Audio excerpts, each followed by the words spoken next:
सोने वालों जागो शम्सु दुहा यही है। आउज़ुबिल्लाहि मिनश्शैतानिर्रजीम बिस्मिल्लाहिर्रहमानिर्रहीम। আসসালামু আলাইকুম ওয়া রাহমাতুল্লাহি ওয়া বারাকাতুহু।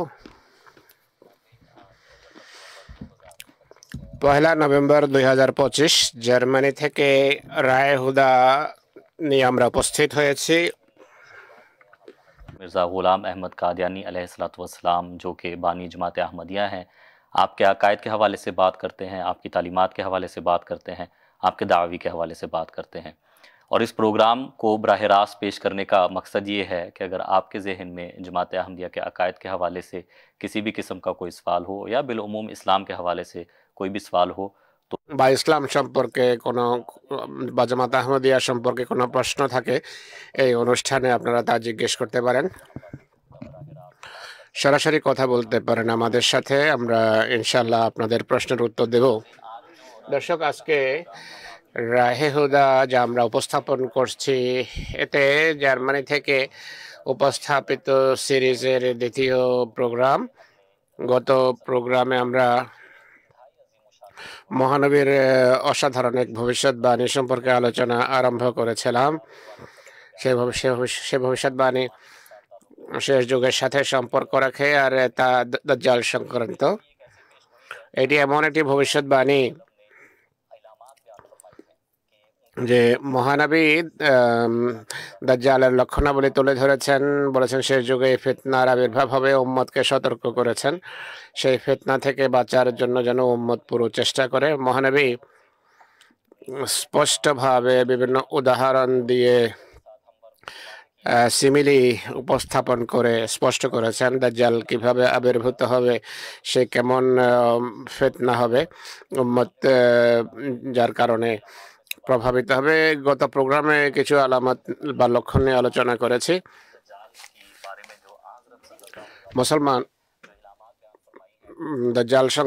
মহানবীর দাজ্জাল সংক্রান্ত যে লক্ষণগুলো বর্ণনা করেছেন, মুসলমানরা সেগুলোর ব্যাখ্যা করতে গিয়ে ভবিষ্যৎবাণীর যে নীতি আছে সেগুলোকে জলাঞ্জলি দেয়, উপেক্ষা করে। আর তারা মনে করে মহানবী দাজ্জাল সম্পর্কে যা বলেছেন তা আক্ষরিকভাবেই পূর্ণ হবে। যেমন মহানবী বলেছেন দাজ্জালের কপালে কাফেরে লেখা থাকবে, মোমেন শিক্ষিত হোক বা অশিক্ষিত সে তা পড়তে পারবে। আর এছাড়া মহানবী সে দাজ্জালের আরও কিছু লক্ষণ উল্লেখ করেছেন। গত প্রোগ্রামে আমরা বলেছিলাম মহানবী যে দাজ্জালের ভবিষ্যৎবাণী করেছেন, মুসলমান সেটিকে আক্ষরিক অর্থে নেয়। ताकत या माफौकुल जो তারা এক রূপক দত্ত মনে করে দাজ্জালকে। আর এমনভাবে দাজ্জালের কথা তুলে ধরা হয় যা যে বিশ্বাস শুধু খোদার প্রতি আরোপিত হতে পারে। এটি দাজ্জালের একেবারেই ভ্রান্ত ব্যাখ্যা যা দেয়া হয়ে থাকে। মহানবী যে ভবিষ্যৎবাণী বা যেভাবে বর্ণনা করেছেন তার অর্থ আমরা তুলে ধরেছি। দাজ্জাল বলতে একটি দল বা একটা গ্রুপকে বলা হয় যে নিজের মিথ্যার মাধ্যমে মানুষকে খোদার পথ থেকে দূরে ঠেলে দেবে। আর দাজ্জাল সারা পৃথিবী বিস্তার লাগবে। এই অনুষ্ঠানে আমরা আজও আলোচনা করব। আরও কিছু লক্ষণাবলী মহানবী বর্ণনা করেছেন, সেগুলো নিয়ে কথা হবে ইনশাল্লাহ। আর অনুষ্ঠানে আপনাদের প্রশ্ন নেব আমরা। और आपके जो सवालात हैं उन पर गुफ्तगू আপনাদের প্রশ্ন নিয়ে আলোচনার জন্য আজকে যে সমস্ত আলেম আছেন তাদের মাঝে মোহাম্মদ আহমদ রাশেদ সাহেব আছেন, একইভাবে জনাব হাফিজুল্লাহ ভরওয়ানা সাহেব রয়েছেন। আপনাদেরকে অনুষ্ঠানে স্বাগতম এবং আসসালামু আলাইকুম। হাফিজুল্লাহ সাহেব, আজকের অনুষ্ঠানের প্রথম প্রশ্ন আপনার কাছে রাখবো। গত অনুষ্ঠানে মহানবী যে আলামত বর্ণনা করেছেন সেগুলো নিয়ে আলোচনা হয়েছে। সে দাজ্জাল সম্পর্কে মহানবী একটি আলামত যা বর্ণনা করেছেন তা হলো সে খুব দ্রুত গতিতে দ্রুত বেগে পৃথিবীতে বিস্তার লাভ করবে এবং সকল ধরনের নৈরাজ্য ছড়িয়ে দেবে। এর অর্থ কি, এর ব্যাখ্যা কিভাবে করা যায়? জাযাকাল্লাহ। বিসমিল্লাহির রহমানির রহিম। মহানবী সাল্লাল্লাহু আলাইহি সাল্লাম এ সম্পর্কে যা বলেছেন তা হলো, যখন দাজ্জাল তার আশ্রয়স্থল থেকে বের হবে, সে সিরিয়া এবং ইরাকে ছড়িয়ে পড়বে। ইরাক এবং সিরিয়ার বিভিন্ন অঞ্চলে সে তার আবির্ভাব ঘটবে। আসলে দাজ্জাল সেসব জাতিকে বলা হয় যারা পৃথিবীতে এখন রাজত্ব করছে। এর অর্থ হলো এক সময় আসবে যখন এই এলাকাগুলো তারা দখল করবে। আর আমরা দেখেছি এটি প্রথম বিশ্বযুদ্ধে, আমরা জানি ফ্রেঞ্চ এবং ফরাসি এবং ইংরেজ সেনাবাহিনী পুরো মধ্যপ্রাচ্য দখল করেছে। যুদ্ধের পর তারা পুরো এলাকা করতলগত করে, যে ফাসাদ এবং নৈরাজ্য আর ধ্বংসযজ্ঞ তারা সৃষ্টি করেছে তা আমাদের চোখের সামনে। নিঃসন্দেহে মুসলমান শাসন বিভিন্ন আরব দেশে বিরাজমান, কিন্তু তারা সেভাবে স্বাধীন নয় যেভাবে কোনো দেশ স্বাধীন হয়ে থাকে। দ্রুত সফর করার অর্থ কি? মহানবী আসলে একটা রূপক বিষয় বর্ণনা করেছেন। কাল গাইসে ইস্তাদবারাত হুররিহ, এত দ্রুত তারা পৃথিবীতে সফর করবে সে বৃষ্টির মতো, যাকে প্রবল বাতাস যার পেছনে থাকে। অর্থাৎ তাদের এক জায়গা থেকে অন্য জায়গায় সফরের যে মাধ্যমগুলোর দিকে ইশারা। আজকের যুগে আমরা জানি যে আমেরিকা থেকে বা ইউরোপ থেকে কোনো মানুষ যদি সফর আরম্ভ করে বা কোনো দেশে যদি হামলা করতে চায়, কয়েক ঘন্টা বা কয়েক মিনিটের ভিতর আরেকটা দেশে তারা হামলা করতে পারে। এত দ্রুত এক দেশ থেকে অন্য দেশে যাওয়া, গিয়ে ফিরে আসা আমরা আমাদের চোখের সামনে দেখতে পাচ্ছি। ধ্বংসযজ্ঞের বিষয়টি নেন এখন যে যুগে আমরা বসবাস করছি, আমরা দেখি কোন দেশ এমন আছে যে ধ্বংসযজ্ঞ থেকে নিরাপদ। ইসলামী দেশ বিশেষ করে আমরা দেখছি এমন ধ্বংসযজ্ঞ যে পৃথিবী এই উন্নত কোন শহরকে মিনিটে ধ্বংস করে দিতে পারে। দ্বিতীয় বিশ্বযুদ্ধে আমরা দেখেছি জাপানকে নিমেষে ধ্বংস করে দেওয়া হয়েছে, জাপানের নাগাসাকি। অন্যান্য যে শহরে বোমা বর্ষণ করা হয়েছে বা যেসব শহরে বোমা ফেলা হয়, আমরা দেখি এক আবাদ হাসি খুশিতে পরিপূর্ণ শহর কয়েক মিনিটে, কয়েক ঘন্টায় ধ্বংস হয়ে যায়। এত দ্রুত তারা ধ্বংসযজ্ঞ বিস্তার করে। এই শক্তির সামনে কেউ দাঁড়াতে পারে না। সব ফিতনা, ফাসাদ, নৈরাজ্য, বিশেষ করে যা আজকাল আমরা বিরাজমান সেটা আমরা নিজেরা দেখতে পাচ্ছি। পৃথিবী দ্রুত ধ্বংসের দিকে যাচ্ছে। আমাদের হুজুর আমিরুল মোমেনিন বারবার এদিকে দৃষ্টি আকর্ষণ করছেন পৃথিবীবাসীকে। পৃথিবী সত্যি ধ্বংসের দিকে যাচ্ছে। প্রতিটি আগমনকারী দিনে আমরা এটি দেখতে পাচ্ছি, শহরও ধ্বংস হচ্ছে। এই ধ্বংস থেকে কেউ নিরাপদ নয়। তো এসব জাতির স্বার্থের বিরুদ্ধে যারা যায় তারা ধ্বংসযজ্ঞের সম্মুখীন হয়, জাহাজের মাধ্যমে হোক বা সেনাবাহিনীর মাধ্যমে হোক বা সমুদ্র পথেই হোক না কেন, বিমান বাহিনীর মাধ্যমে ধ্বংস আসে। ইরাক হোক বা সিরিয়া বা মিশর হোক বা লেবানন হোক, যে কোনো দেশকে নিন না কেন তারা কেউ নিরাপদ নয়। আফগানিস্তানও নিরাপদ নয়। ইউরোপের ভিতরে দেখুন, ইউক্রেনের যুদ্ধে দেখুন, নিমেষে বিভিন্ন এলাকা ধ্বংস করে দেওয়া হচ্ছে।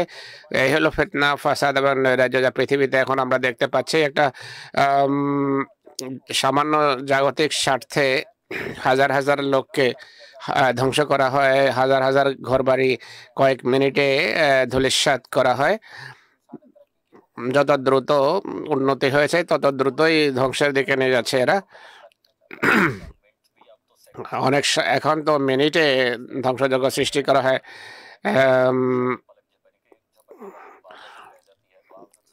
মহানবী ইসলাম যে ভবিষ্যৎবাণী করেছেন সেইগুলো দাজ্জাল সংক্রান্ত ভবিষ্যৎবাণী আক্ষরিকভাবে পূর্ণতা লাভ করছে। বাহ্যিক ফিতনা ফাসাদ নয়, বরং ধর্মীয় ফিতনা এবং নৈরাজ্য দেখতে পাচ্ছি। এটি অর্থনৈতিক নৈরাজ্য, সকল ক্ষেত্রে আমরা এই নৈরাজ্যের যে ভয়াবহ থাবা দেখতে পাচ্ছি। রাশেদ সাহেব দাজ্জালের বিভিন্ন লক্ষণ বর্ণিত হয়েছে। আরেকটি লক্ষণ মহানবী বর্ণনা করেছেন, তার দিন হবে অতি দীর্ঘ। এর অর্থ কি? দাজ্জালের দিন দীর্ঘ হওয়ার অর্থ কি? বিসমিল্লাহির রহমানির রহিম। সমস্যার যে মুহূর্ত, কষ্টের মুহূর্ত 1 সেকেন্ড ও শতাব্দীর মতো দীর্ঘ মনে হয়। মহানবী এটি বলছেন যে দাজ্জালের যে সময় এবং যুগ মোমেনদের জন্য বড় কষ্টদায়ক হবে। দাজ্জালের প্রতিটি মুহূর্ত মোমেনদের জন্য বড় কষ্টদায়ক হবে। কারণ যেই দিন দীর্ঘ হওয়া বা মুহূর্ত বা সময় দীর্ঘ হওয়া সমস্যার উর্দু কবিরাও বিভিন্নভাবে এটি বর্ণনা করেছে। যেমন ইকবালের এক পংক্তি আছে, অর্থাৎ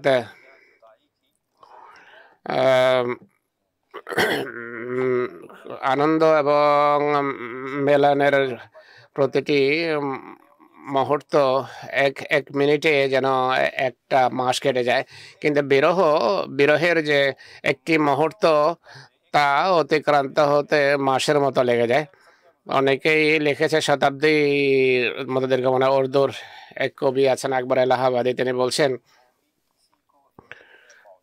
কারো বিরহে মৃত্যু এসে থাকবে, আমার তো সে বিরহে আমার মৃত্যু আসে না।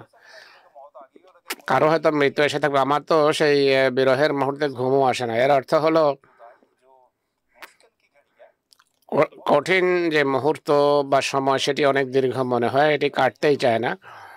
রাসূলুল্লাহ এই কথাই বলেছেন, দাজ্জালের যে সময় মুমিনদের জন্য বড় কঠিন সময় হবে, বড় কষ্টে তারা কাটাবে। এতে আরো একটি কথা নিহিত আছে। आके को दज्जाल के दिन कह के রাসূলুল্লাহ দাজ্জালের দিন বলেছেন, আক্ষরিক অর্থে পূর্ণ হচ্ছে। উত্তর মেরু এবং দক্ষিণ মেরুতে 6 মাসের রাত 6 মাসের দিন হয়ে থাকে দীর্ঘদিন। আমরা আপনি সেই দিক থেকে উত্তর মেরু থেকে নিচের দিকে আসেন, আপনি দেখবেন যে দিনের দৈর্ঘ্য কিছুটা সংক্ষিপ্ত হতে দেখবেন। তো রাসূলুল্লাহ সাল্লাল্লাহু আলাইহি ওয়াসাল্লামের এই ভবিষ্যৎবাণী পূর্ণ হচ্ছে, লম্বা দিন এবং ছোট দিন। এর অর্থ হলো দাজ্জালি জাত। এটি স্পষ্ট হয় দাজ্জাল কোন জাতির সাথে, কোন এলাকার সাথে সম্পর্কযুক্ত। তো পাশ্চাত্যের বিভিন্ন জাতিকে দাজ্জাল বলা হয়েছে, আক্ষরিকভাবে পূর্ণ হয়েছে, রূপক অর্থেও এই হাদিস পূর্ণতা লাভ করেছে। জাযাকাল্লাহ।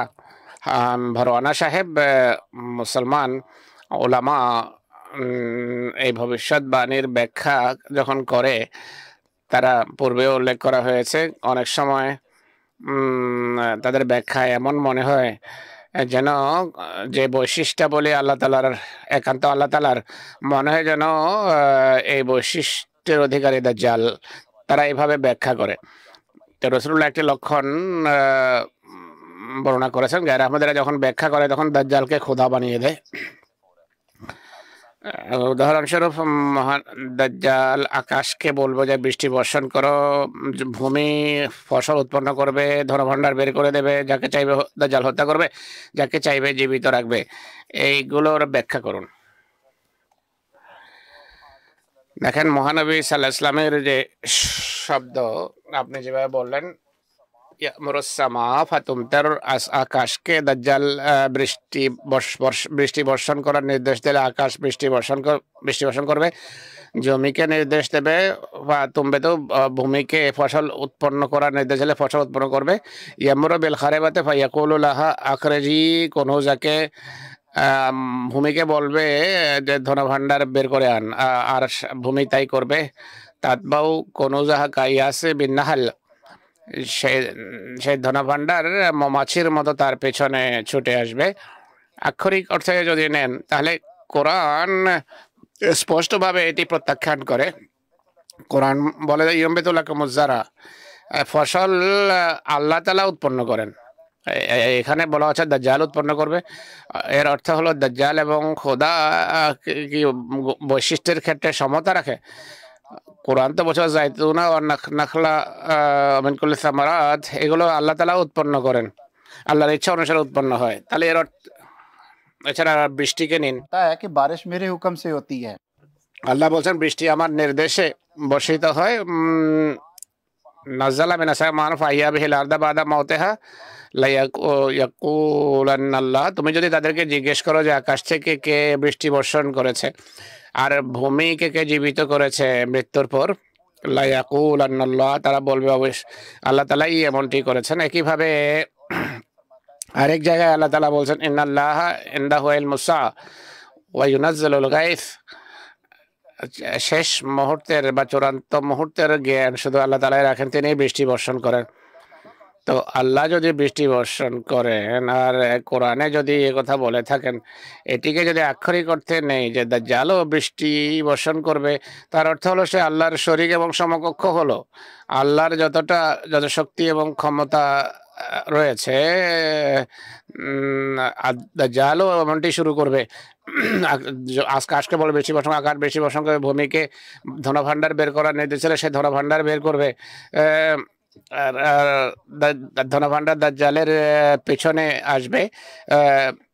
তো এটিকে আক্ষরিক অর্থে নিলে কোরআন বিরোধী হবে। বিষয়টা মহানবীও এর উপর আলোকপাত করেছেন। মহানবী হাদিসে বলেন মাফাতিহুল গায়বে খামসুহা লা ইয়ালামুহা ইল্লাল্লাহ, অদৃশ্যের চাবি পাঁচটি, আল্লাহ ছাড়া অন্য কেউ তা জানে না। সে পাঁচটি কি?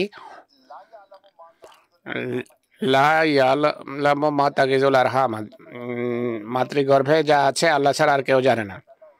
বাচ্চা জন্ম নিলে কি হবে তা কেউ জানে না। লা ইয়ালামু মা ফি গাদান ইল্লাল্লাহ, কাল কি হবে আল্লাহ ছাড়া আর কেউ জানে না। ওয়ালা ইয়ালামু মাতা ইয়ানজুল মাতার আহাদান ইল্লাল্লাহ, বৃষ্টি কখন হবে বা কিভাবে কোন কোন কারণগুলো বৃষ্টির কে নিয়ে আসবে তা আল্লাহ ভালো জানেন। মহানবী বলেন এই বিষয়গুলো আল্লাহ শুধু আল্লাহ জানেন, নবীদেরকেও বলা হয় না। তার অর্থ হলো দাজ্জালের পদমর্যাদা নবীর চেয়েও বড়। অর্থাৎ যে কথা আল্লাহ নবীদেরকে বলেননি, অদৃশ্যের সংবাদ যা আল্লাহ নিজের কাছে রেখেছেন, যাকে চান স্বপ্ন এবং রোয়ার মাধ্যমে জানেন, দাজ্জাল এগুলো সব জানবে। তো এর অর্থটা কি? এর অর্থ হলো তখন বিজ্ঞান এত উন্নতি করবে যে দাজ্জাল এই ধনভাণ্ডার বের করবে। যেমন মাটি জমি থেকে তেল বের হচ্ছে, বিভিন্ন ধাতব পদার্থ বের হচ্ছে, মানুষ, এর অর্থ এটি। বৃষ্টির যে অর্থ বিভিন্ন কৃত্রিম উপায়ে বৃষ্টি বর্ষণ করা হচ্ছে, বা বিভিন্ন নহর বা নদী খাল কেটে এক জায়গা থেকে অন্য জায়গায় পানি নিয়ে যাওয়া হয় ফসল উৎপন্ন করার জন্য। মহানবী বলেছেন যে সে বিরান ভূমি অতিক্রম করার সময় ধনভাণ্ডার বের করার নির্দেশ দেবে। তো এর অর্থ হলো জমির নিচে যে ধনভাণ্ডার আছে সেটি একসময় বেরিয়ে আসবে। সেসব দেশ থেকে ধনভাণ্ডার বের হয়, সেই জাতীয় এগুলো ভোগ করতে পারে না। তারা সেখান থেকে সেই ধনভাণ্ডার নিজেদের দেশে নিয়ে যায়, সহস্র মাইল দূরে বসে সে সমস্ত ধনভাণ্ডারে তারা মালিক হয়ে বসে আছে। মৃতদের জীবিত করার কথা নেন, এটিকে আক্ষরিক অর্থে যদি নেই, কোনোভাবে তা ঠিক নয়। আল্লাহ তাআলাই, এর অর্থ আল্লাহ জীবিত করেন আর মারেন, আর দাজ্জালও তাই করে। তার অর্থ কি দাজ্জাল খোদা হয়ে গেছে বা খোদার সব গুণাবলীতে সে সমকক্ষ? আল্লাহ তাআলা বলছেন হুয়া ইউহয়ি ওয়া ইউমীত ওয়া ইলাইহি তুরজাউন। একইভাবে আল্লাহ তাআলা বলছেন তিনি জীবিত করেন আর তিনি মারেন, তার দিকেই তোমরা প্রত্যাবর্তিত হবে। আবার বলছেন হারামুন আলা কারিয়াতিন আন্নাহুম ইলাইহিম লা ইয়ারজিউন, যেই জনপদবাসীকে আমরা ধ্বংস করেছি তারা পৃথিবীতে আর আসবে না। আল্লাহ বলছেন যে আমার আইন হলো যাদেরকে ধ্বংস করি, যাদেরকে তারাই পৃথিবীতে আর ফিরে আসতে পারে না। এই সম্পর্কে হযরত জাবির ইবনে আব্দুল্লাহর সংক্রান্ত হাদিসও আছে। তার পিতা যখন শহীদ হন, আল্লাহ তাআলার কাছে জাবির ইবনে আব্দুল্লাহকে আল্লাহ তাআলা জিজ্ঞেস করেন আজকে যা চাওয়ার চাও, তিনি তার বাসনা আল্লাহ দরবারে পেশ করেন যে আল্লাহ আমাকে জীবিত করো যেন ফিরে গিয়ে তোমার পথে আবার শহীদ হতে পারি, আবার জীবিত হয়ে আবার যাব, আবার ফিরে আসবো, আবার শহীদ হব। আল্লাহ তালা তাকে বলছেন যে তোমার এই যে বাসনা এটি পূর্ণ হওয়া সম্ভব নয়। হারামান আল্লাহ কারিয়ান আলহামদুলিল্লাহ ইয়ার যেমন আল্লাহর রীতি, আল্লাহর নিয়ম এটি। আল্লাহ বলছেন যে এই আইনের পরিপন্থী আমি কোনো কাজ করব না। অথচ দাজ্জালের ক্ষেত্রে বলা হচ্ছে যে দাজ্জাল এক ব্যক্তিকে হত্যা করবে আবার তাকে জীবিত করবে, কিন্তু আল্লাহ তাআলা বলছেন যে আমার আইন, আমার নিয়ম হলো আমি যে একবার পৃথিবী থেকে বিদায় নেই, ঈসা হোক বা যে কেউ হোক, সে আর ফিরে আসে না। এখানে আল্লাহ তাআলা জাবির বিন আব্দুল্লাহকে বলছেন যে যা ইচ্ছা চাও। তিনি জীবিত হতে চাইলে আল্লাহ তাআলা তা পূরণ করতে পারেননি। ব্যক্তিগত বাসনা ছিল না, বাসনা তো ছিল আল্লাহর খাতিরে যে তোমার পথে আমি মৃত্যুবরণ করতে চাই। কিন্তু আল্লাহ তাআলা বলছেন যে এটি আমার সুন্নত পরিপন্থী, আমার আইনের পরিপন্থী। দাজ্জাল, তাহলে বোঝা গেল আল্লাহর দাজ্জালের গুণ বৈশিষ্ট্য শক্তি আল্লাহর চেয়েও বেশি মনে হয়। ইমাম রাজি এ সম্পর্কে তাফসীরে কবিরে বলেছেন যে আল্লাহকে চেনা যায় তার কর্মের মাধ্যমে, তার অ্যাকশনের মাধ্যমে, আর যাতে অন্য কেউ শরিক হয় না বা সমকক্ষ হয় না। কিভাবে জীবন এবং মৃত্যু আল্লাহর কাজ, কোন সৃষ্টি সেই কাজ করতে পারে না, কেউ এতে শরিক নয়। তো দাজ্জালও এর অন্তর্ভুক্ত। কোন সৃষ্টি কাউকে জীবিত করতে পারে না, আর এটি স্পষ্ট কথা। তিনি বলছেন তাই এমন কথা বলা যে আমরা এমন জিনিস সৃষ্টি হতে দেখে যা সৃষ্টি করতে পারে না। জীবন এবং মৃত্যু এর অন্তর্গত। আমরা সৃষ্টি যা করতে পারে না তা হলো কাউকে জীবিত করা এবং মারা। মানুষের জন্য এটি করা সম্ভব নয়, এটি আল্লাহর কাজ। শুধু আল্লাহকে যদি চিনতে হয় বা আল্লাহ যেই কাজ করতে পারে যা অন্যরা করতে পারে না, সেটি হলো জীবন আর মৃত্যু। আল্লাহর কাজগুলোর একটি হলো জীবিত করা এবং মৃত্যু দেয়া। তো খোদাকে চেনার এটি একটি বৈশিষ্ট্য, তাই দাজ্জাল এতে শরীক হতে পারে না। তাহলে এর অর্থ কি? এর অর্থ হলো জীবিত করার অর্থ হলো দাজ্জালের, এর অর্থ হলো সেই দিনগুলোতে বিভিন্ন জাতি বিজ্ঞানের ক্ষেত্রে এত উন্নতি করবে যে এক অসুস্থ মানুষ বা যার কোনো অঙ্গ ইত্যাদি অপারেশন করে বিচ্ছিন্ন করে আবার জুড়ে দেয় এবং সে যেন মৃত্যু থেকে বেরিয়ে আসলো। আজকাল এমন এমন অপারেশন হয়, মানুষকে আশ্চর্য হতে হয়। মানুষের অনেক অঙ্গ বদলে দেয়া হয়, আর অপারেশনের সময় আমরা দেখি এমন মনে হয় যে এই ব্যক্তি কিভাবে জীবিত হতে পারে। এতটা কাটে ছিঁড়ে তার কিডনি হার্ট বের করে পরিবর্তন করে কয়েকদিন পর আবার সে যেন জীবিত হয়ে ফিরে আসলো। তো মহানবী সাল্লাল্লাহু আলাইহি ওয়াসাল্লাম দাজ্জালের এই যে লক্ষণ বর্ণনা করেছেন, এর অর্থ এটি যে মানুষ অনেক উন্নতি করবে তখন, আর এমন সব আবিষ্কারাদির সামনে আসবে যে এই সমস্ত এর মাধ্যমে মনে হবে যেন মানুষ নতুনভাবে জীবিত হলো। আর একটা দিক এর সামনে আসে, তা হলো কোনো যুবককে হত্যা করার আরেকটি অর্থ হলো দাজ্জাল ইসলামের ভয়াবহ শত্রু হবে। ইসলাম এক সুদর্শন যুবকের ন্যায়, সেই আকর্ষণীয় যুবক সবাইকে আকৃষ্ট করে। ইসলামের শিক্ষা আকর্ষণীয়, যা মানুষকে আকর্ষণ করে। তো সেই যুগে দাজ্জাল ইসলামকে লক্ষ্যে পরিণত করবে। এই হাদিসগুলো আমরা এর মধ্যে বর্ণনা করেছি। দাজ্জাল এত ভয়াবহ হামলা করবে ইসলামের উপর বিভিন্নভাবে, ধর্মের দৃষ্টিকোণ থেকেও অন্যভাবেও। সে ধরে নেবে ইসলামকে আমরা নিশ্চিহ্ন করে দিয়েছি, ধ্বংস করে দিয়েছি। কিন্তু আল্লাহ তাআলার গায়রাত দেখো, আল্লাহ তাআলা বলছে ইন্না নাহনু নাযালনা যিকরা ওয়া ইন্না লাহু লাহাফিজুন। আমরাই এটি অবতীর্ণ করেছি, আমরাই এটি হেফাজত করেছি। দাজ্জালকে মসিহ হত্যা করবেন।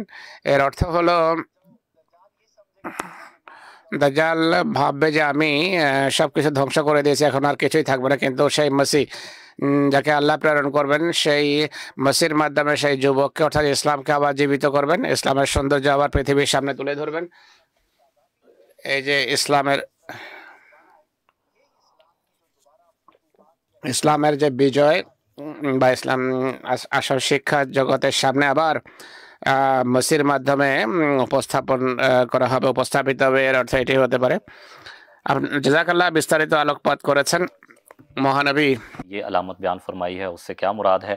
और ये भी जब इंसान सुनता है तो बिल्कुल ऐसे ही लगता है, यानी कि आन रसूल सल्लल्लाहु अलैहि वसल्लम ने जो चीज़ बयान फरमाई है बिल्कुल आजकल के ज़माने में हम उसको वैसे ही होता देख रहे हैं। और जो जिस तरह से आपने तरक्यात की, जो इंसान ने तरक्की की है उसकी तरफ भी तवज्जो दिलाई है कि असल में মহানবী যা বলেছেন আজকে আমাদের যুগে সেগুলো আক্ষরিক অর্থে পূর্ণতা লাভ করছে। রাশেদ সাহেব দাজ্জাল সম্পর্কে আমরা আলোচনা করছি।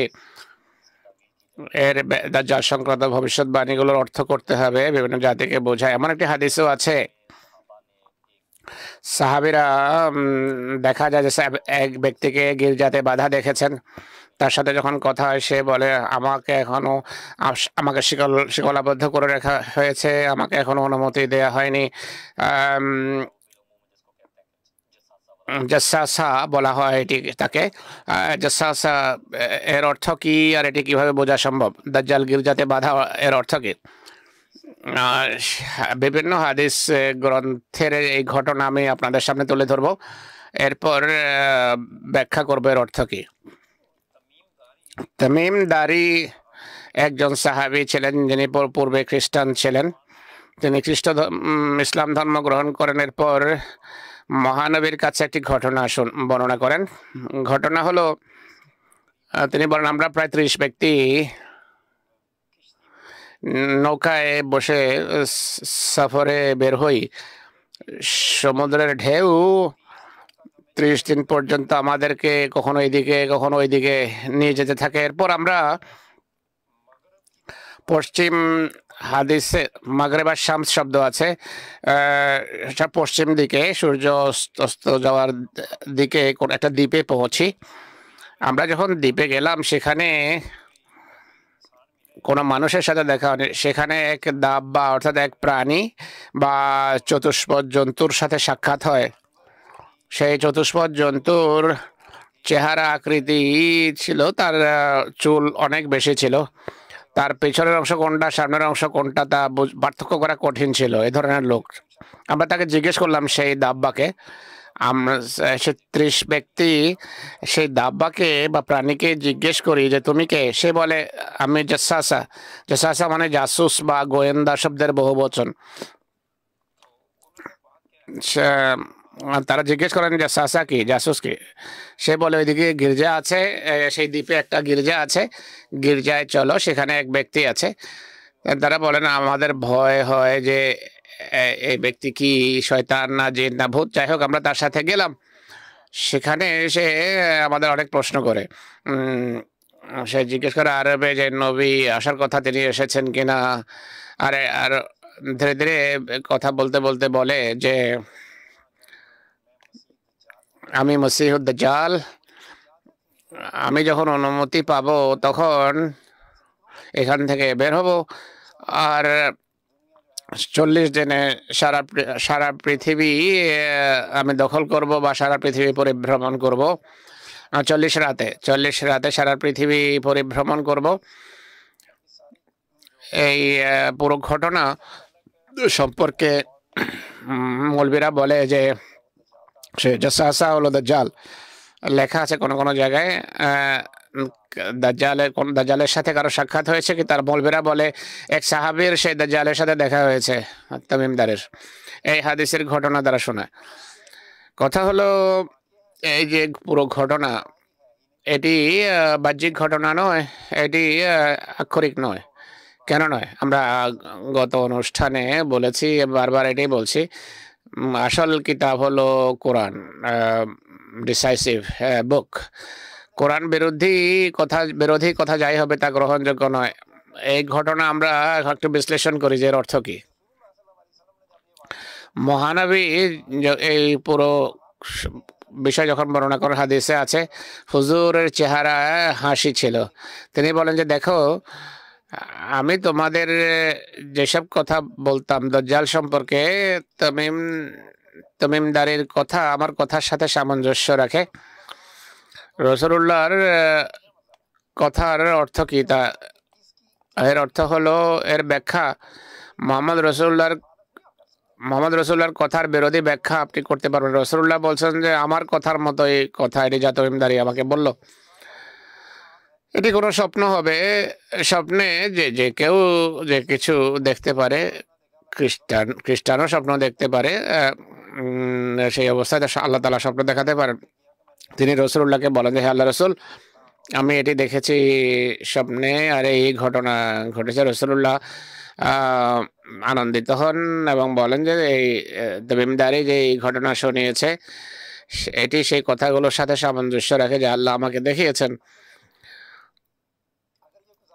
এটি কোনো বাহ্যিক ঘটনা বা আক্ষরিক জাগতিক ঘটনা যদি হতো, তাহলে সেখানে 30 ব্যক্তি হওয়া সত্ত্বেও কেন শুধু তমিমদারি এই ঘটনা বর্ণনা করছেন, অন্যরা কেন বলে না? 30 জন বাদ দিলাম, 2-1 জন হলেও তো তা বলতো। সে অন্য কোনো ব্যক্তি আনন্দিত হয়ে বা ভয় পেয়ে বলতে পারে যে আমি গেছিলাম, সেখানে অদ্ভুত প্রাণীর সাথে দেখা হয়, আর পশু হওয়া সত্ত্বেও দাব্বা হওয়ার সাথে কথা বলতো, আর অদ্ভুত কিসিম কি প্রাণী দাজ্জালের জন্য সে গোয়েন্দাগিরিও করতো। তমিমদারির শুধু এই কথাটা বলা, আর এই কথা বলা যে তমিমদারি সেই সাহাবী যিনি দাজ্জাল দেখেছিলেন, বিভিন্ন জায়গায় লেখা আছে এটি। এই কথাগুলো বিবেক পরিপন্থী আর শরীয়ত পরিপন্থী, কোরআন পরিপন্থী। মুহাম্মদ সাল্লাল্লাহু আলাইহি সাল্লাম যে আধ্যাত্মিক বিষয় বর্ণনা করেছেন সেগুলোর পরিপন্থী। চতুষ্পদ জন্তুর সাথে সামঞ্জস্য রাখে সেই জাসাসা। মানুষ পায় নাই, চতুষ্পদ জন্তু পেয়েছে। চতুষ্পদ জন্তু এমন যে শুধু কথাই বলে না, সে গোয়েন্দাগিরি করে, এত বুদ্ধিমান। দাজ্জালের পক্ষে সে গোয়েন্দাগিরি করে। স্বপ্নে এটি হতে পারে, স্বপ্নে সবার অভিজ্ঞতা আছে। স্বপ্নে এমনটি ঘটে, সেই প্রাণীর সাথে দেখা হয়, সেই প্রাণী কথা বলে, এর কোনো ব্যাখ্যা থাকে। এই কথা বলা যায় সেখানে এক দাব্বা বা এক প্রাণীর সাথে দেখা হয়েছে যার চেহারা ছিল এমন, সর্বত্র শুধু চুল আর চুল। তার সম্মুখ ভাগ বা পশ্চাৎ ভাগের পার্থক্য করা কঠিন হচ্ছিল দেহের। সে বলে আমি হলাম জাসাসা। পরের কথা শুনুন, সাহাবেরা সেই প্রাণীর কথা বোঝে, আর সেই প্রাণী তাদের কথা বোঝে। স্বপ্নে এটি সম্ভব, কিন্তু বাহ্যিক জগতে এটি হয় না যে বাহ্যিক জগতে কখনো এমন হয় না যে এক প্রাণী আমাদের সামনে এসে কথা বলবে, আমরা তার কথা বুঝবো, সে আমাদের কথা বুঝবে। এটি তো হয় না, স্বপ্নে এটি ঘটে। এই ঘটনাও বলছে যে আসলে এই পুরো ঘটনা এটা স্বপ্ন ছিল। আরো একটি কথা দেখুন, যে দ্বীপের কথা বলা হচ্ছে, দ্বীপের যে কাহিনী, তা হলো আজকের যুগে এই ভূখণ্ডের প্রতিটি ইঞ্চি জমিতে কোথায় কি আছে আজকের পৃথিবী জানে। যদি এমন কোনো দ্বীপ থেকে থাকে, সেখানে যদি এমন কোনো দাজ্জাল বাধা থাকে, কোনো জাসাসা বা গোয়েন্দা যদি থাকে, পৃথিবী এই যুগে, আজকের যুগে হইচই হওয়ার কথা যে দেখো অমুক জায়গায় একটা দ্বীপ আছে। আর এসব জাতি, পাশাপাশি বিভিন্ন জাতি কোনো পুরোনো গির্জা যদি পায়, তারা সেটিকে জাতিসংঘের অধীনে রীতিমতো এর হেফাজত এবং সুরক্ষা আরম্ভ করে, হেফাজত করে যে এত হাজার বছর এটা গির্জা আমরা পেয়েছি, এটা লিস্টেড বিল্ডিং হিসাবে নাম দেয়। এসব বিষয় থেকে যা প্রতিভাত হয় বোঝা যায়, তাহলে এটি বাহ্যিক না, বরং এটি স্বপ্ন ছিল। সেই যুগে যখন সাহাবেদের সামনে এই কথাগুলো বর্ণিত ছিল, তারা আধ্যাত্মিক মানুষ ছিলেন, তারা বুঝতে পেরেছেন এটি স্বপ্ন। এটি বলার প্রয়োজন হয় না যে আমি স্বপ্ন দেখেছি বা দিব্য দর্শনে দেখেছি। এগুলো আধ্যাত্মিক কথা। এই যে হাদিস বা বাক্যগুলো বাহ্যিক শব্দের সাথে সম্পর্কযুক্ত নয়, বরং রূপক কথা, এগুলোর অর্থ আছে। কিন্তু পরবর্তীতে মুসলমান আধ্যাত্মিকতা থেকে দূরে যেতে থাকে, তারা কাহিনী নিয়ে সন্তুষ্ট হয়ে যায়। এরপর পরবর্তী কথা দেখুন,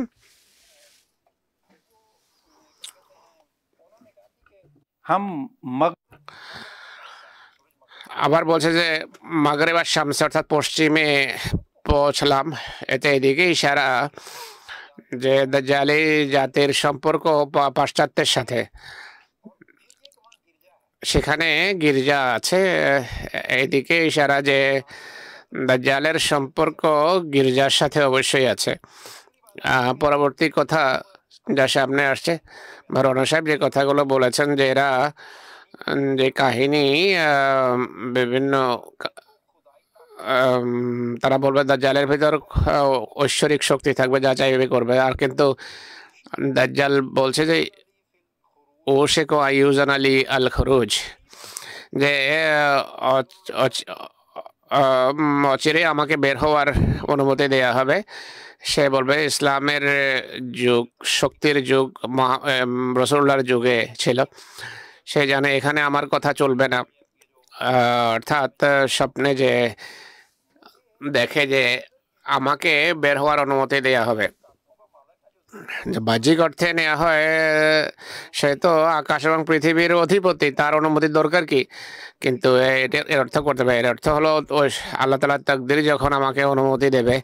রাসূলুল্লাহ যেসব কথা বলেছেন তা হলো মুসলমানদের ক্ষেত্রে দুর্বলতার যুগ আসবে, দাজ্জাল আবির্ভূত হবে, সে গির্জা থেকে আবির্ভূত হবে। দাজ্জালের সম্পর্ক গির্জার সাথে। খলিফা রাবে রাহিমাহুল্লাহ বিভিন্ন প্রশ্নের উত্তর দিতে গিয়ে বলেছেন যে দাজ্জালের যে বের হওয়া, আবির্ভূত হওয়া, বিস্তার লাভ করার ক্ষেত্রে যে দেয়ালের কথা বলা হয় আর তাতে ছিদ্র হবে, সেই ছিদ্র পথে দাজ্জালের বিস্তার হবে। এর অর্থ হলো ওসমানী রাজত্বের যে প্রাচীর ছিল, বাহ্যিক প্রাচীর নয়, ওসমানী রাজত্বরূপী যে প্রাচীর ছিল, দাজ্জাল তাতে বাধাগ্রস্ত ছিল। সেই রাজত্ব যখন দুর্বল হয়ে যায়, তাতে ছিদ্র হয়, তখন দাজ্জাল পুরো ইসলামী বিশ্বে বিস্তার লাভ করে। প্রশ্নোত্তর অধিবেশনের ব্যাখ্যা করেছেন খলিফা রাবে।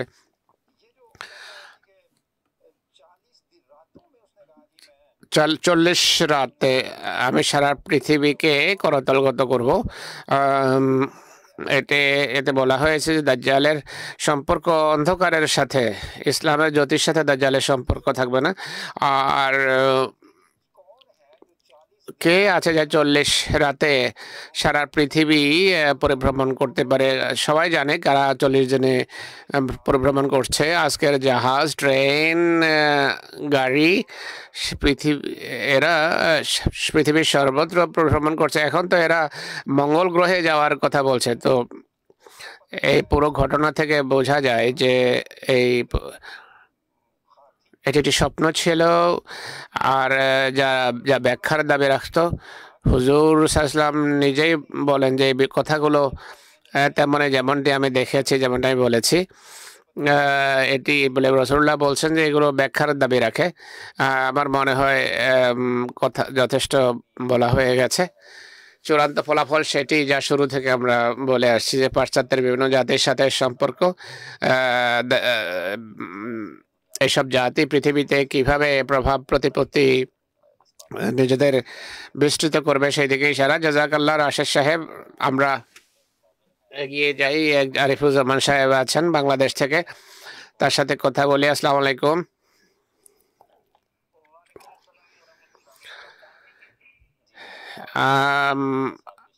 আপনার প্রশ্ন কি তা বলুন।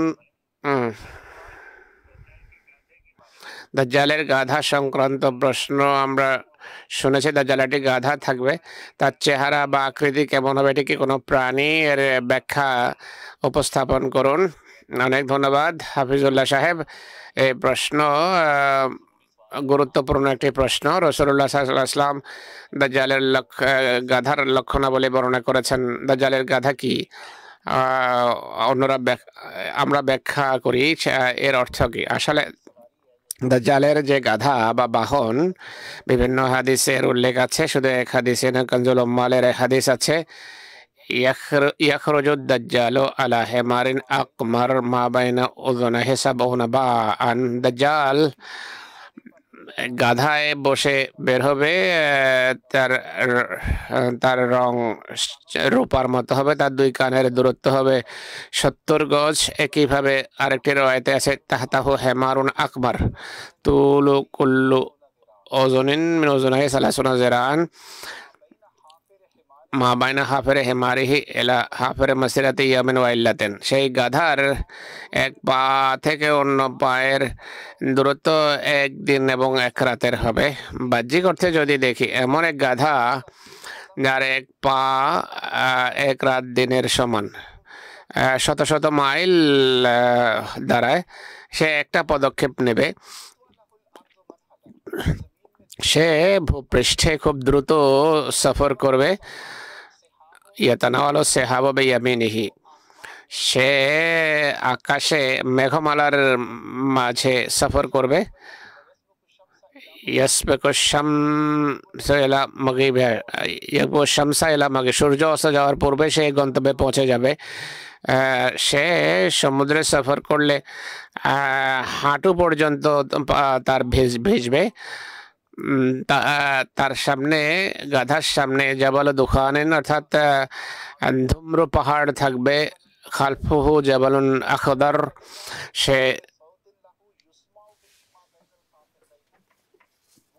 সে যখন ভ্রমণ করবে ডাকবে, সবাই তার ডাক শুনবে। সে বলবে ইলাইয়া, হে বন্ধুগণ আমার দিকে আসো। আরেক হাদিসে আছে যে লাহু হেমারুন আহমার, তার গাধা লাল রঙের হবে। আবার বলছে তার এক হাত অন্য হাত থেকে লম্বা হবে। ইয়াবলুগু কারাহু, সমুদ্রের তলা এসে পৌঁছবে, যতটা চাইবে সেখান থেকে মাছ বের করবে। এই হাদিসের অর্থ করে বিষয়ের দিকে আসছি। তার খোরাক সম্পর্কে রাসূলুল্লাহ এক জায়গায় বলেছেন যে ইয়াকুলুল হিমারু আল হিজারাতা, সেই গাধা পাথর খাবে, ঘাস খাবে না। ইয়াসবুকুহু জাবালুম মিন দুখানিন, তার সম্মুখ থেকে ধোঁয়া বের হবে। মানুষ তার পেটে বসে সফর করবে। লাহু সুরুজুন ওয়া ফুরুজ, তাতে আলো থাকবে আর দরজা জানালাও থাকবে। এই হলো গাধার চিত্র, দাজ্জালের গাধার যে চিত্র রাসূলুল্লাহ বর্ণনা করেছে, এটি সেই চিত্র। তো বাহ্যিক অর্থে যদি এটি নেই, তাহলে ফলাফল কি দাঁড়াবে? দাজ্জাল এমন এক গাধায় বসবে যে সে এত বড় হবে যে তার এক পা থেকে অন্য পায়ের দূরত্ব এক রাত এবং একদিনের হবে। তার দেহ এত বড়, এত প্রকাণ্ড হবে যে মেঘমালার উপরে গিয়ে পৌঁছবে তার মাথা। দাজ্জাল যদি তাতে বসে, মাটিতে থাকা মানুষ কিভাবে সেটি দেখবে? সমুদ্রে যখন সফর করবে, হাঁটু পর্যন্ত পানি পৌঁছবে। আমরা জানি সমুদ্র কত গভীর। তো এত বড় গাধা, ভাবুন যে কোনো প্রাণী যদি অর্থ করা হয়, সে প্রাণীর জন্ম কিভাবে হবে? তার জন্ম বড় বিস্ময়কর হবে। আর এরপর সে ঘাস খাবে না, সে পাথর খাবে, কয়লা খাবে, তার পেটে আগুন থাকবে। এর প্রমাণ কি? তার সামনে ধূম্র পাহাড় থাকবে। এক জীবন্ত প্রাণীর সামনে ধূম্র পাহাড়, এটি বড় অদ্ভুত একটি অর্থ। রাসূলুল্লাহ বসে মানুষের ভেতরে বসে সফর করবে। কোন গাধার ভেতরে বসে মানুষ সফর করে? তার শুধু পেট বন্ধ থাকবে না, বলা হচ্ছে সুরুজ ওয়া ফুরুজ, তার পেটে আলো থাকবে, গাধার পেটের ভিতরে আলো থাকবে আর দরজা জানালাও থাকবে। তারপরে সে যাত্রার সময় ভ্রমণকারীদেরকে ডাকবে যে আসো। এইগুলো যদি আক্ষরিক অর্থে নেন, তাহলে এমন আল্লাহ সৃষ্টিতে এমন গাধা তো আমরা দেখি না। এটি কেমন গাধা হবে? সাধারণ সৃষ্টি তো হবে না। দাজ্জালের যে ধারণা সৃষ্টি করা হয়, বলা হয় যে সে মানুষের মতো কিন্তু অলৌকিক। মানুষ তো এইগুলো কে যদি আক্ষরিক অর্থে নেন, তাহলে কোনো প্রাণীর ক্ষেত্রে এটির প্রযোজ্য করা সম্ভব নয়। আল্লাহ কোরআন শরীফে যে বলেছেন যে ওয়াল খায়লা ওয়াল বিগালা ওয়াল হামিরা লিতারকাবুহা ওয়া জিনা ওয়া ইয়াখলুকু মা লা তা'লামুন, আল্লাহ যে ঘোড়া, গাধা এবং খচ্চর সৃষ্টি করেছেন বাহনের জন্য, সৌন্দর্যের জন্য, ও যেন এগুলো তোমরা সফর করতে পারো, বসতে পারো। আরও তিনি এমন মখলুক সামনে নিয়ে আসবেন যাদের সম্পর্কে এখনো তোমাদের ধারণা নেই। এটি একটি ভবিষ্যৎবাণী যে ভবিষ্যতে মানুষ উন্নতি করবে আর এমন সব বাহন আবিষ্কার করবে যার ফলে সফর সহজ হয়ে যাবে। 40 দিনে যেন 40 দিনে সারা পৃথিবী ভ্রমণ করে বা এত দ্রুত সফর করবে যে তখন মোড অফ ট্রান্সপোর্টের ক্ষেত্রে অনেক উন্নতি হবে। পৃথিবীর এক প্রান্ত থেকে অন্য প্রান্তে যেতে কয়েক মাস বা কয়েকদিন না, বরং কয়েক ঘন্টায় পৌঁছে যাবে। আজকে আক্ষরিক অর্থে মহানবীর একটি ভবিষ্যৎবাণী, একটি অক্ষর ভবিষ্যৎবাণী পূর্ণ হচ্ছে। আজকে উড়োজাহাজকে নিন, মেঘমালার উপরে উড়োজাহাজ উড়ে, ট্রেন দেখুন, ট্রেনে বসে মানুষ সফর করে, ট্রেনে আলো আছে, ট্রেনে জানালাও আছে। আর পুরনো ট্রেনগুলো কয়লা ক্ষেত রীতিমতো ধোঁয়া বের হতো। সমুদ্রে যে সামুদ্রিক জাহাজ হাজার হাজার টন নিয়ে সফর করে, শত শত মুসাফিরের পেটে ভ্রমণ করে, কিন্তু পানি তার হাঁটুর তার পুরোপুরি পানির এর দেহকে স্পর্শ করে না। দাজ্জালের যত ভ্রমণ মাধ্যম আছে আজকে সেগুলো ব্যবহার করছে আর পৃথিবীর সর্বত্র সকল জায়গায় যখন ইচ্ছা যায়, যখন ইচ্ছা পৌঁছে। এতে সারা যে পৃথিবীতে আমরা বসবাস করছি এখন, দাজ্জালের এই গাধার যুগে আমরা বসবাস করছি, কিন্তু দাজ্জালের গাধার মুসলমানরা অপেক্ষা করছে। সেই গাধা কথা কোরআনও সমর্থন করে না, আল্লাহ তাআলার হিকমত এবং প্রজ্ঞা এর পক্ষে নয়।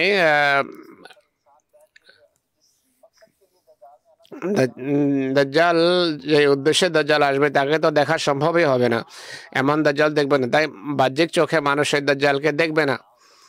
মহানবী সাল্লাল্লাহু আলাইহি ওয়াসাল্লামের পবিত্র মহিমা এমন নয় যে এমন সৃষ্টি সম্পর্কে জাতিকে বলবেন যার কল্পনাও মানুষ করতে পারে না। একদিকে এই অর্থ করে যে রাসূলুল্লাহ যা বলেছেন সেটি উন্নত যুগের কথা বলেছে, অপরদিকে অন্য প্রাণীর জন্য যদি আমরা অপেক্ষা করি তাহলে দুটোর ভিতর কোনো দিন যোগসূত্র প্রতিষ্ঠিত হবে না, আর এটি বোঝা সম্ভব হবে না। তো মানুষের জন্য এটি সেভাবেই গ্রহণ করা উচিত যেভাবে আমরা ব্যাখ্যা করেছি। এই যুগে মহানবী সাল্লাল্লাহু আলাইহি ওয়াসাল্লাম তার উম্মতকে সতর্ক করেছেন এই ধরনের ফিতনার বিষয়ে, ফিতনা থেকে বাঁচার প্রতি দৃষ্টি আকর্ষণ করেছেন। রাশেদ সাহেব, একটা প্রশ্ন হলো, রাসূলুল্লাহ যে দাজ্জালের কথা বলেছেন, যে লক্ষণাবলী বর্ণনা করেছেন বা যে ভবিষ্যৎবাণী রাসূলুল্লাহ করেছেন সেগুলোর অর্থ করতে হবে যেন মানুষ বুঝতে পারে। তো আমার প্রশ্ন হলো যে এই আমরা যে ব্যাখ্যা দেই, এই ব্যাখ্যা কি একান্ত আমাদের জামাতের নাকি উম্মতের অন্যান্য আলেমেরাও এইভাবে ব্যাখ্যা করেছেন দাজ্জাল সংক্রান্ত বিষয়ের? শিয়া আলেম হোক বা সুন্নি, তাদের মধ্য থেকে একটা শ্রেণী এমন আছে যারা এই হাদিসগুলোর ব্যাখ্যা করে থাকে। তারা বলে যে দাজ্জালরা বাহ্যিক বা আক্ষরিক অর্থে আবির্ভূত হবে না, এটা আক্ষরিক অর্থে নিলে এটি হাস্যস্কর ব্যাপার সামনে আসে, ইসলামের জন্য হাস্যস্কর বিষয় হিসেবে এটি সামনে আসে। তারা বলেন যে এর অর্থ হলো একটা ফিতনার দিকে ইশারা, একটি আন্দোলনের দিকে ইশারা, নৈরাজ্যের দিকে ইশারা। কয়েকটি রেফারেন্সেস আমি নিয়ে এসেছি বিভিন্ন আলেমের, কিছু আপনাদেরকে পড়ে শোনাচ্ছি। যেমন তুর্কিতে অনেক বড় এক আলেম ছিলেন, অনেক একটা বিরাট অনুসারীর দল আছে তার, সুন্নি আলেম ছিলেন তিনি, সাইয়েদ লুসি তার নাম ছিল। তিনি বিভিন্ন জায়গায় তার রচনাবলিতে দাজ্জাল এবং ঈসার আবির্ভাব সংক্রান্ত হাদিসগুলোকে নিয়েছেন, সেগুলো উল্লেখ করার পর লিখছেন। তার একটা বই এর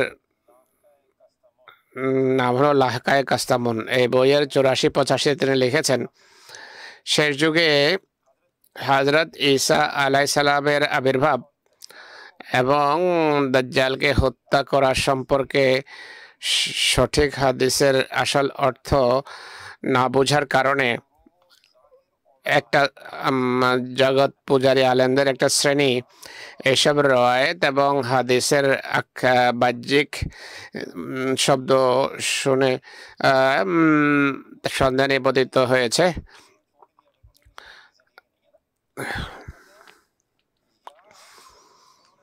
বা তারা কি করেছে, তারা সন্দেহে নিপতিত হয়েছে বা এগুলোকে অস্বীকার করেছে বা একটা অর্থহীন ব্যাখ্যা করে সাধারণ মানুষের ক্ষতি করেছে, অর্থহীন ব্যাখ্যা করে।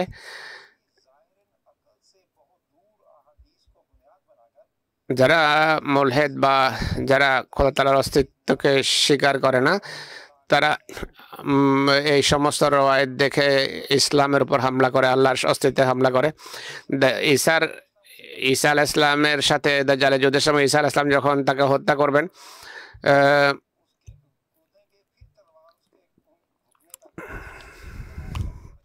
কোন একটা হাদিসের রওয়ায়েতের কথা বলছেন যে এর অর্থ হলো দাজ্জালের দৈহিক উচ্চতা ঈসা আলাইহিস সালাম থেকে 20 গুণ লম্বা হওয়া আবশ্যক। এই রওয়ায়েতকে আক্ষরিক অর্থে নিলে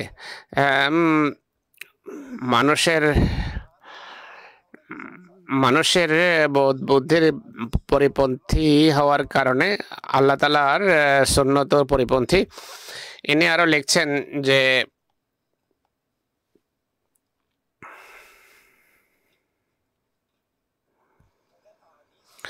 হাদিসের ব্যাখ্যাকারীরা হাদিসের শব্দগুলোকে নিজ ইচ্ছা অনুসারে ব্যাখ্যা করেছে। কেউ একভাবে ব্যাখ্যা করছে, কেউ অন্যভাবে।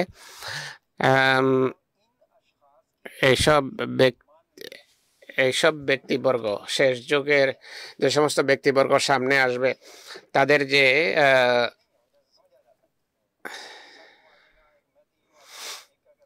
অর্থাৎ এই যে রূপক কথাগুলোর, রূপক ব্যাখ্যাগুলোর অর্থাৎ রূপক কিছু ব্যক্তিত্ব থাকবে, তাদের একটা জামাত থাকবে, যে জামাত সম্পর্কে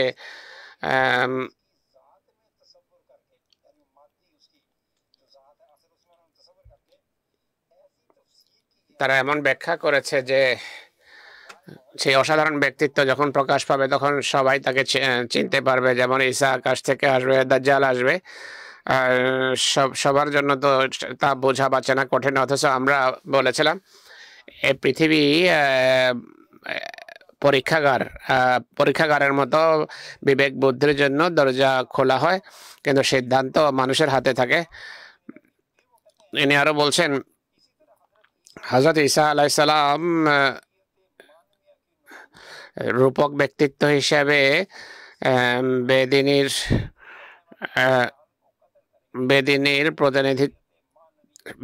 যে প্রতিনিধিত্ব করবে দাজ্জাল, তাকে হত্যা করবেন। দাজ্জালের আধ্যাত্মিক ব্যক্তিত্বকে হত্যা করবে। এর অর্থ হলো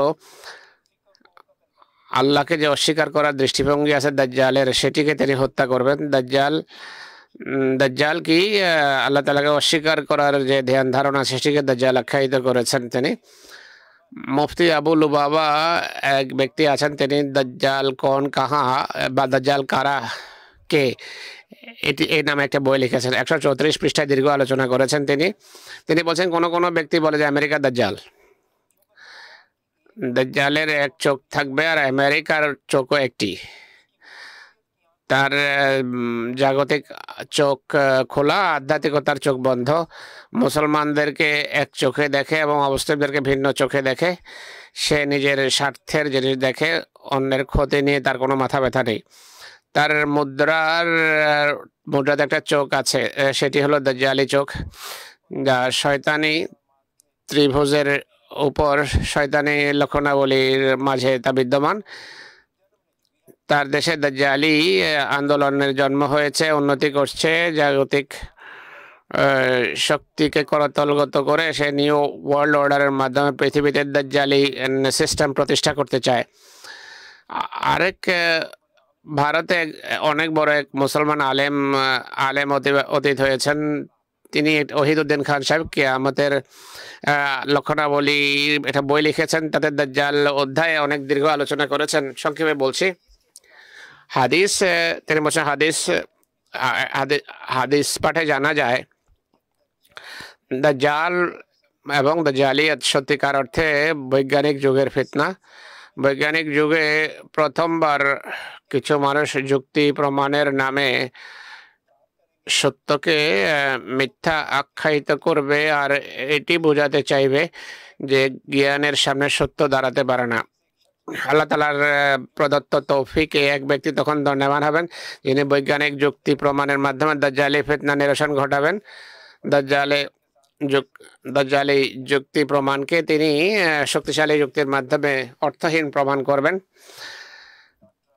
ডক্টর আব্দুর রউফ নামে এক ব্যক্তি আছেন, হল্যান্ডের অধিবাসী। তিনি একটা বই লিখছেন,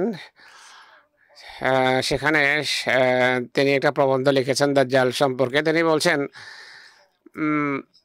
তিনি কয়েকটা প্রবন্ধ লিখেছেন। তিনি বলছেন, আমরা এই আকর্ষণীয় সত্যের দিকে ইশারা করেছে। দাজ্জাল সংক্রান্ত হাদিসের রওয়ায়াতগুলোতে মতভেদ আছে।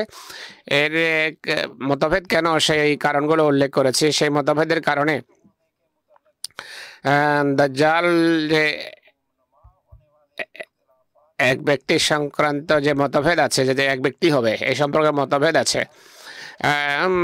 সবাই একমত এই নামে যে কথা আছে সেটি ভ্রান্ত। তার বলছেন এই রওয়ায়াতগুলো যদি এক স্থানে রেখে কেউ যদি কোনো পাঠক পড়ে তাহলে সে কোনো এক ব্যক্তির স্পষ্ট ছবি দেখতে পায় না, আর তখন সে সিদ্ধান্তে উপনীত হয় যে দাজ্জাল কোনো এক ব্যক্তি নয়, বরং ইসলাম বিরোধী কিছু দাজ্জালি বৈশিষ্ট্যকে দাজ্জাল বলা হয়েছে, যে তা কোনো এক ব্যক্তি নয় বরং এক শ্রেণীর বৈশিষ্ট্য হতে পারে। আরও অনেক রেফারেন্স আছে এই সংক্রান্ত। সময় শেষ। আরও অনেক এমন আলেম আছে, শিয়া আলেমেরাও আছে, যারা এসব বলেছেন দাজ্জাল এক ব্যক্তি নয় বরং দাজ্জাল বলতে এক জাতি বা এক ফিতনা বা কোনো আন্দোলনকে বোঝায়। হাফিজুল্লাহ সাহেব 2 মিনিট আছে, আর আপনাকে একটা প্রশ্ন করতে চাই। আপনি দাজ্জালের গাধার বরাতে আলোচনা করেছেন। মানুষ এই রূপক কথা যখন শুনে, যেভাবে আপনি এর বিস্তারিত ব্যাখ্যা দিয়েছেন, প্রশ্ন দাঁড়ায় যে রাসূলুল্লাহ গাধা কেন বললেন, গাধার সাথে কেন তুলনা করলেন? অন্য কোনোভাবেও বর্ণনা করতে পারতেন, গাধা কেন বললেন এটাকে? দ্বিতীয় অনুষ্ঠান করছি আমরা এই বিষয়ে। হাদিসগুলো বা ভবিষ্যৎবাণীগুলো সম্পর্কে আমরা বলেছি যে এই ভবিষ্যৎবাণী মহানবী সাল্লাল্লাহু আলাইহি ওয়াসাল্লাম আল্লাহ তাআলা হয়তো স্বপ্নে দেখিয়েছেন বা দিব্যদর্শনে দেখিয়েছেন। আল্লাহ তাআলা স্বপ্নে যা দেখিয়েছেন, বাহন সম্পর্কে রাসূলুল্লাহ যা বলেছেন, আল্লাহ যা বলেছেন তাই বলার ছিল, নিজের পক্ষ থেকে বলেননি তিনি। দ্বিতীয় কথা হলো, স্বপ্নে যদি তখনকার মানুষ 1400 বছর পূর্বে যান, সেখানকার মানুষ অর্থাৎ রাসূলুল্লাহ যদি সাহাবীদের সামনে বলতেন যে একটা লোহার টুকরা হবে যা মেঘের উপর উড়বে, মানুষ তার পেটে বসে থাকবে, সেই যুগের মানুষের জন্য এটি বোঝা সম্ভব ছিল না। বা লোহার একটা অংশ তা সমুদ্রে ডুববে না, অর্থাৎ এইভাবে সফর করতে থাকবে, সাহাবীদেরকে বললে বোঝা সম্ভব ছিল না। বা এটি বলা যায় ঘাস না খেয়ে আগুন খাবে, এটি হাস্যস্কর বিষয় হবে, সেখানকার মানুষের ভাবা সম্ভব ছিল না। তো আল্লাহ তাআলা রাসূলুল্লাহকে এইভাবে বিষয় বুঝিয়েছেন যে সাধারণ মানুষের ব্যবহারে যে সমস্ত ব্যবহার করে সেগুলোর বরাতে কথা বলা হয়েছে। স্বপ্নের তাবিরের বই আছে, তাতে লেখা আছে ওয়াল হাবিরু রুকুবুহা ফিল মানামে ইয়াদুল্লু আলা জিনাতি।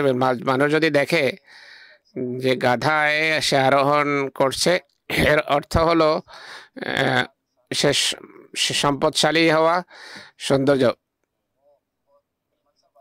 অনেক বড় পদমর্যাদার মানুষ হবে। এজা কানা আবিয়াস, সেই গাধা যদি সাদা হয় তাহলে সেটি মালিকের সৌন্দর্য এবং তার ঔজ্জ্বল্যের দিকে ইঙ্গিত করবে। একইভাবে লেখা আছে আমানরা হেমলান আলা হেমলান সাকিলা, যে গাধার উপর অনেক আর সে যদি দেখে গাধার উপর অনেক ধন সম্পদ রয়েছে আর সে তার উপর বসে আছে, এর অর্থ আল্লাহ তাকে অনেক ধন সম্পদ দেবেন, আল্লাহ অঢেল সম্পদ দেবেন, আর এর অর্থ হলো তার সম্পদ ফুরাবে না। এই ব্যাখ্যা যদি আমরা দেখি এটি আজও আক্ষরিক অর্থে পূর্ণতা লাভ করে। একইভাবে আবু সাইদ আল ওয়ায়েদ বলে, মানুষ যদি স্বপ্নে গাধা দেখে এর অর্থ হলো মানুষের মনোবল আর মানুষের সংকল্প আর পরিশ্রম বোঝায়। তো আল্লাহ তাআলা মহানবীকে কাশফে বা স্বপ্নে যা দেখিয়েছেন, তাবিরের বা ব্যাখ্যার দিক থেকেও এটি স্পষ্ট। মানুষ সফরে যে মাধ্যম ব্যবহার করে সেদিকে ইশারা। মহানবী এই শব্দগুলো ব্যবহার করছেন, আল্লাহ তাআলা এইভাবে মহানবীকে বিষয় বুঝিয়েছেন। দর্শক, আজকের অনুষ্ঠান এখানে সমাপ্ত হচ্ছে। দাজ্জালের বেড়াতে দাজ্জাল সম্পর্কে বিস্তারিত বিষয় তুলে ধরেছি। অসাধারণ ভবিষ্যৎবাণী এটি, এই যুগে সেটি আমরা পূর্ণ হতে দেখি। আর রাসূলুল্লাহ সাল্লাল্লাহু আলাইহি ওয়াসাল্লাম যখন এই কথা বলছেন দাজ্জাল আসবে, একই সাথে মসিহের আবির্ভাবের কথা বলেছেন। আর হযরত মির্জা গোলাম আহমদ কাদিয়ানী আলাইহিস সালাতু ওয়াস সালাম সেই ইমাম মাহদী এবং মসিহ যিনি মহানবীর ভবিষ্যৎবাণী অনুসারে আবির্ভূত হয়েছেন। ইনশাআল্লাহ আগামী সপ্তাহে আবার দেখা হবে। আসসালামু আলাইকুম ওয়া রাহমাতুল্লাহি ওয়া বারাকাতুহু।